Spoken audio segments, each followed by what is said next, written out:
à la commune de la Roachie, à la commune, etc. Quand on cherche le président des États-Unis d'Amérique, on le trouve à la Maison Blanche. C'est ça, non? Quand on cherche le président de la Fédération des Russies, on les trouve au Kremlin. Quand on cherche le président de la République démocratique du Congo, on le trouve où? Au Palais de la Nation. Mais quand on cherche Dieu, on le trouve où? La Bible nous dit on trouve le Saint-Esprit.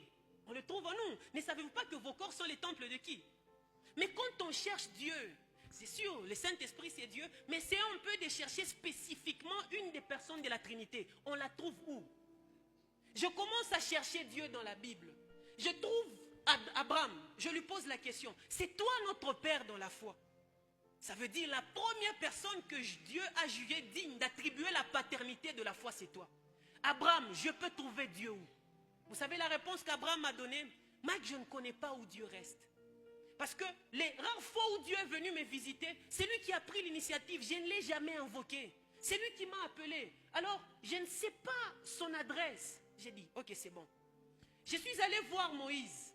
Je lui dis, Moïse, c'est toi qui as vu Dieu face à face. Il témoigne de toi. Il dit qu'avec toi, il parle comme ça. Tu as vu son dos. Moïse, je veux chercher Dieu. Je le trouve où? Vous savez la réponse que Moïse m'a donnée? Si tu veux trouver Dieu, moi, quand j'ai quitté la terre, je l'ai laissé dans les tabernacles. Mais je lui dis, en l'an 70, Titus a rasé tous les tabernacles. Aujourd'hui, en 2024, on n'a que un côté du mur, appelé le mur des lamentations que nous avons. Alors si Dieu n'est plus dans les tabernacles, je peux les trouver où, Moïse? Ton tabernacle n'existe plus. Moïse me dira, va poser d'abord la question à David. Parce que de David, Dieu a dit, voici celui-ci et l'homme selon mon cœur. Je trouve David. Je lui dis, David, je suis en train de chercher l'adresse des dieux. Où est-ce que je peux le trouver? Et David me dit, Mike, je connais l'adresse des dieux. Qui veut entendre l'adresse des dieux ici? Qui veut entendre l'adresse des dieux ici? J'ai dit, David, tu ne l'as pas laissé dans le tabernacle? Il a dit non. Prends les psaumes 22. Lis le 4e couplet. Wow. Quand j'ai pris le psaume 22 et que j'ai cliqué sur le 4e couplet, vous savez l'adresse que David m'a donnée des dieux? La Bible dit, et pourtant, tu es le saint. Et tu habites au milieu de la louange de ton peuple. Wow. On n'a pas dit que Dieu passe. On n'a pas dit que Dieu visite la louange. On a dit que Dieu habite la louange. Mais le ciel et la terre ne peuvent pas le contenir. Mais comment se fait-il que David peut affirmer que Dieu habite? Certaines versions disent Dieu siège au milieu. À chaque fois qu'il y a siège, il y a deux notions. Ça veut dire il y a la notion de la priorité d'un cas qu'il faut traiter. Et puis deuxièmement, il y a une urgence.